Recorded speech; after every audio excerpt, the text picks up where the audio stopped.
Taking the political pulse of our nation as we move closer to Election Day, it's becoming clearer that there could be some anger from unhappy voting blocs, no matter who is victorious. So much so that law enforcement may be preparing for unprecedented unrest following this election. Ed Berliner reports. Many Kansans may find it as startling as I have that such things could happen here. Acting U.S. Attorney Tom Beale gave details on the FBI's investigation that centers around these three men, Curtis Allen, Gavin Wright, and Patrick Stein.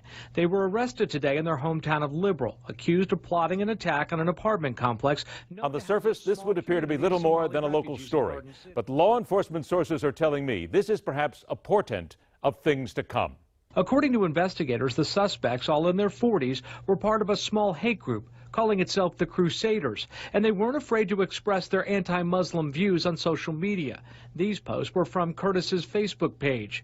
FBI Special Agent in charge Eric Jackson didn't elaborate on how the men came to their attention, but said that the suspects were stockpiling weapons and their plans were imminent. Across America, local and national law enforcement is preparing for what some fear will be a rash of violence no matter who wins this election. The palpable hate and anger certainly isn't new, as all investigators have to do is roll across social media to find all the evidence they need of a simmering cauldron. You can be racist against other brown people. Brown people I'm Salvadorian. I'm a racist. These parasites come into our country, steal our money, and destroy our economy. On top of that, they don't even speak English, so you can't even properly tell them to They're not welcome in Dallas, they're not welcome in Houston, they're not welcome in Texas, they're not welcome in Louisiana, they're not welcome anywhere. And anywhere we find out they're coming, we'll be there. Post-election, cops will be everywhere hoping to head off unrest they fear will cross all social and racial lines due to who does or does not become our next president.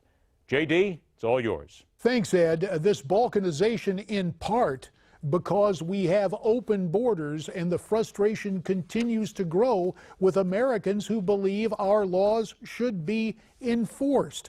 As a matter of fact, take a look at the numbers reported recently by the Washington Times. This is just according to last year.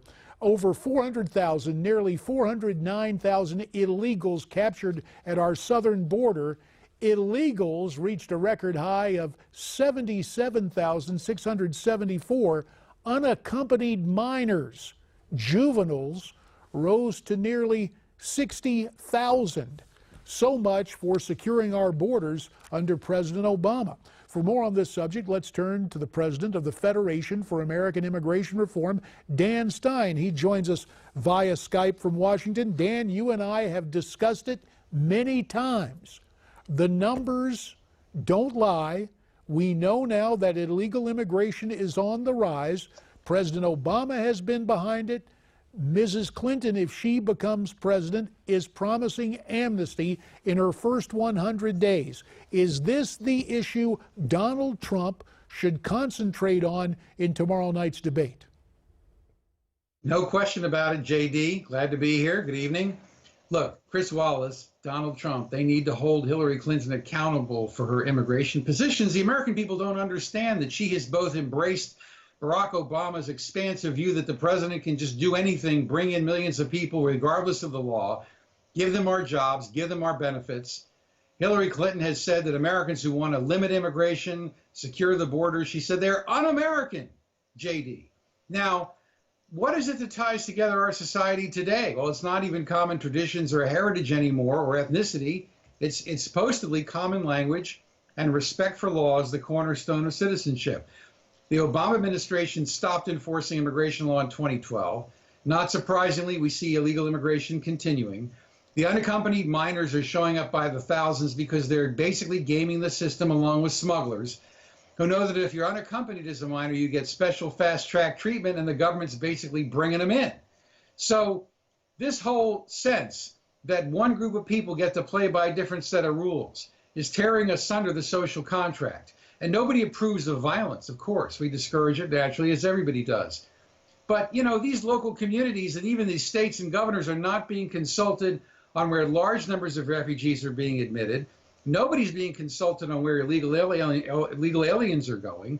And what Obama's also been doing is increasing the overall immigration levels generally by using provisions in the law that he's not really supposed to use to accelerate various refugee admissions, parole admissions, and others. I mean, the whole system has collapsed.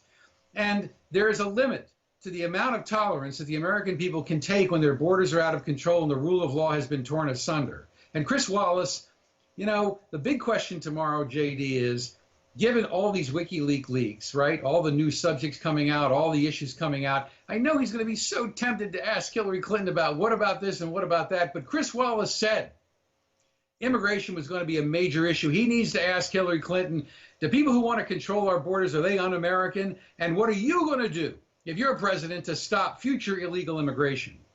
Dan, as you were speaking, you unleashed a litany of points that lead to frustration. And that is the irony right now, 3 weeks before a general election, because most of us want to believe in our system, want to believe that our votes count for something, and yet sadly, presidents of both political parties in the recent past have embraced a passivity, have endorsed, for all intents and purposes, amnesty. Now, one member of our staff put forth a theory about the increase in illegal immigrants and the response we're seeing in some areas. For example, on our website, Newsmax.com, there's an article featured, Las Vegas gun store may hold pre-Hillary assault rifle sale. Now, that's not only looking at the polling, it's looking at the fact that she is promising that blanket amnesty and that our borders are not secure and that crime has been increasing. And sadly, many of those people committing those crimes first committed a crime by coming to our country illegally. Nobody wants violence. Nobody is advocating violence, but you have that construct at work. Well, JD, our whole democratic system is built on respect and virtue, civic virtue. The idea that Americans are virtuous enough to be able to handle firearms. Many people obviously are concerned that Hillary Clinton wants to take away people's right to carry a firearm. By the same token, our government is built on consent. And if you have people coming in lawlessly, without the consent of the people, if you have a president who says, I don't have to respect the law or respect the limits set by Congress and do whatever I want and give away our jobs and give away our benefits, which is what Hillary Clinton has now embraced from Barack Obama, you lose the whole legitimacy, right? Doesn't the Declaration say, JD, governments derive their just powers from the consent of the governed? And we are losing that core sense of commonality, and that's part of why the polarization is emerging. The far left has taken over the Democratic Party. George Soros, we all see it in the leaks. We all see what's happened. The Democratic Party does not have the core component of what we used to call blue-collar Reagan Democrats, Southern Democrats. It doesn't have the anchoring base of the pro-labor protection, American worker protection components that anchored that party through the whole 20th century. And they have become untethered. Now, the Republicans have always had, as you point out, the cheap labor agenda, the corporate agenda. But, JD, at what point are the globalists who fund the Republican Party going to step back and say, look, immigration is taking red states like Texas and making them purple? Well, the tragedy of that situation is, Dan, and you know it, you've got business executives who cannot see beyond the end of their nose or the most recent quarterly earnings reports. Until they get back to understanding what I've been saying for the last 2 decades, immigration security is national security, not to mention the political vitality of the conservative movement, they'll continue to sell out. So we have a prospect here, Dan, that is very bleak, and yet those untethered voters you talked about that Mr. Trump appealed to early in his campaign, again, you're saying he has got to get back to the basics on this and go back to the arguments that won him the Republican nomination. In your opinion, they could win him the presidency. We've got about 40 seconds for your last word here, sir. But there's no question about it. Donald Trump mowed down all those contenders in the primaries on this issue. Look, a country's more than a hotel. People are craving for leadership.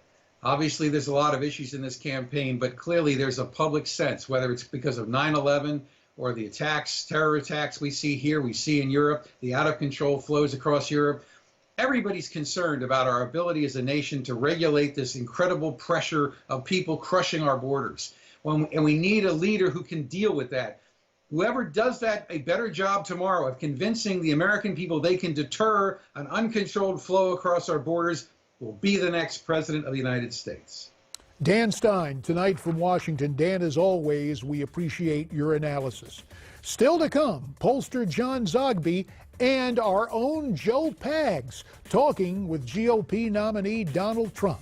Stay with us here on Newsmax Prime.